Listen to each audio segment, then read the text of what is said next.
गुलाबो चिड़िया एक बेहद ही प्यारी और खूबसूरत चिड़िया थी। उसका गुलाबी रंग बहुत सुंदर था। उसे फूलों से बहुत प्यार था। उसने अपने घर के सामने बहुत बड़ा फूलों का बगीचा बनाया था। उस बगीचे में गुलाबो हर रोज मेहनत करती थी।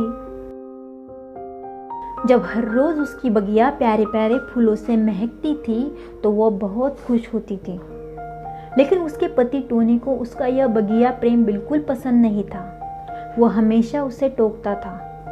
अरे गुलाबो, खाना वाना बनाओगी कि नहीं, या दिन भर यही बगीचे में पौधे लगाती रहोगी? आती हूँ जी।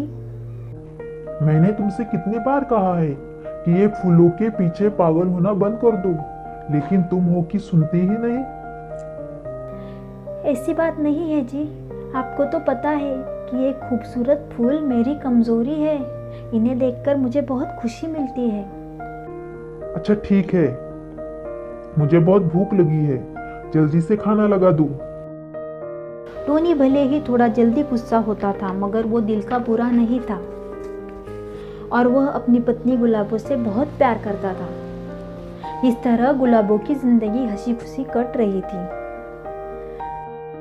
एक दिन आसमान में बादल घिर आए और बड़े जोरों की बारिश होने लगी। गुलाबो अपने बगीचे में काम कर रही थी। बारिश देखकर उसे बड़ी खुशी हुई। चलो अच्छा है, आज मुझे पौधों में पानी नहीं देना पड़ेगा और मेरे पौधे बारिश की वजह से और अच्छे से बढ़ेंगे। टोनी उस बारिश में घर लौट रहा था, लेकिन हवा बहुत तेजी से चल रही थी। उस वजह से गलती से टोनी एक पेड़ से टकरा गया और गिर गया। फिर जैसे तैसे वो घर पहुंचा। अरे, ये आपको क्या हुआ? आप ठीक तो है? नहीं गुलाबो, तेज हवा की वजह से मैं एक पेड़ से टकराकर गिर गया और मेरे पंख में चोट भी आई। क्या मैं अभी डॉक्टर को बुलाती हूँ? नहीं गुलाबो, चोट ज्यादा बड़ी नहीं है, ये अपने आप ठीक हो जाएगी। लेकिन दिक्कत ये है कि मैं अभी कुछ दिन तक उड़कर काम पर नहीं जा पाऊंगा।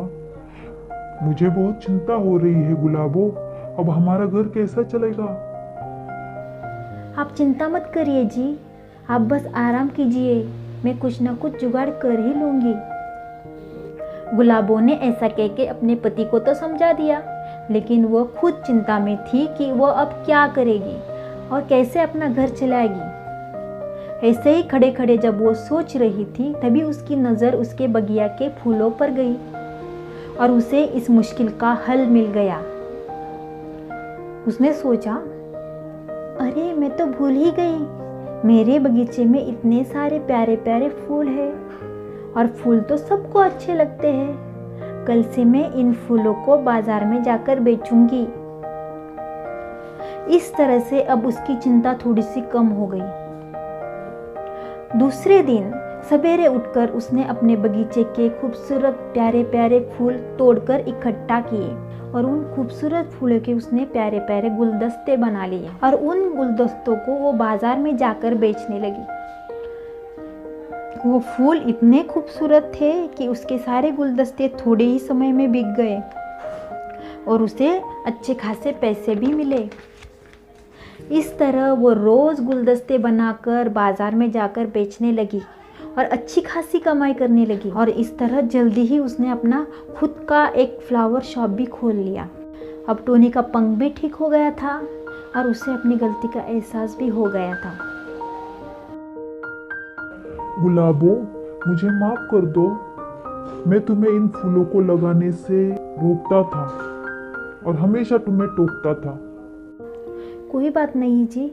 नहीं गुलाबो, इन फूलों की वजह से ही तो, और तुम्हारी मेहनत और हिम्मत की वजह से आज हम इस मुश्किल से बाहर निकल आए हैं। अब मैं भी तुम्हारी मदद करूंगा। आज मैं बहुत खुश हूँ जी, आप ठीक हो गए और अब हम एक साथ मिलकर इन फूलों का व्यापार भी करेंगे। और इस तरह दोनों साथ मिलकर फूलों का व्यापार करने लगे और खुशी खुशी रहने लगे।